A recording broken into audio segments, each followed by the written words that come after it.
even though this question is what I categorize as an add or delete question, right? We need to decide whether or not to add or delete this phrase.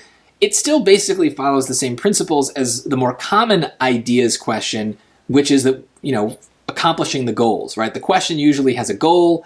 We need to see if it's accomplished with the choice that we want, and that's how we have to think of these. It's basically, following instructions.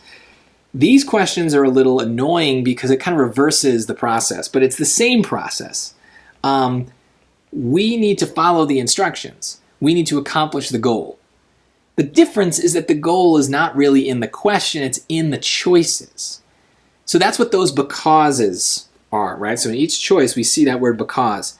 So when you read this, you might have an instinct whether or not you want to add or delete this phrase. That's okay. You're not going to be able to turn that instinct off. It's just how it goes. However, the because needs to match. So if you're going to keep it, you have to keep it for a legitimate reason that's stated in the answer choice. If you want to delete it, you have to delete it for a legitimate reason that's stated in the answer choice. We can't just, go with our instinct if the instructions don't match. So I don't know if I have a strong instinct here. I didn't really feel one way or the other. I mean, I guess it's important information, but I don't really know. If I look at the choices, though, it helps to clarify what I should be thinking about. So look at choice A. We should include it because it elaborates on the advantage the students gain from the flights. So is this an advantage? Well, they went on a plane. We saw that in a previous question. Here's the whole paragraph about the planes. So the plane has an advantage of letting them do an experiment about gravity without traveling into space. Oh, that seems like an advantage. So yeah, maybe that checks out. I don't know. Let's look at the others. Because it reveals that the students did not actually go into space, a point that the previous paragraph does not address. Well, there you go.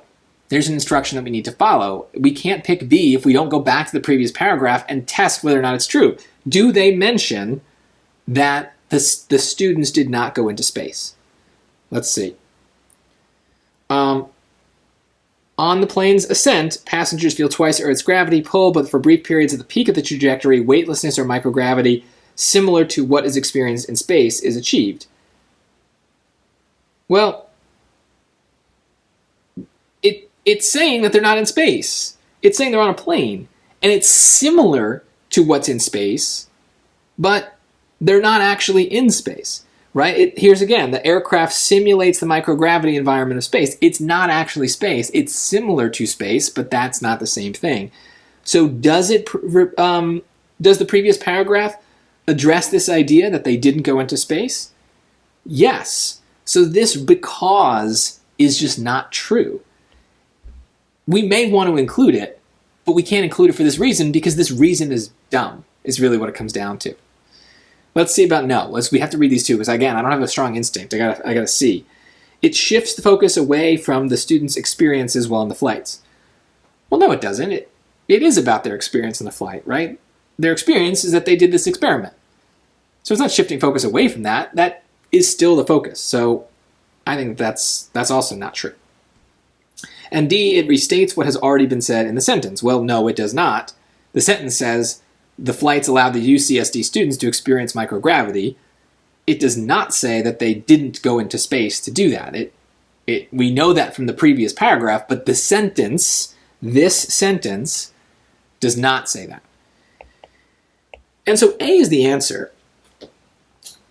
I think, though, that the reason I get this is not necessarily because of A being obviously right. It's more because I did some process of elimination here, and I looked for those kind of specific, strong words in the choices that I would normally think about for reading questions. So the yeses and the nos maybe helped a little bit, but it was those becauses that really made me examine what's going on and got me the right answer. So you have to do that. You can't ignore those. Those are very important pieces, regardless of whether you have a strong instinct or not. Sometimes your instinct will be right, sometimes it'll be wrong. Either way, the becauses let us prove it. And so that's what we need to do. Go through them all, process of elimination, and really examine what they're saying and test it against the passage. That's how you can guarantee you get these ones right.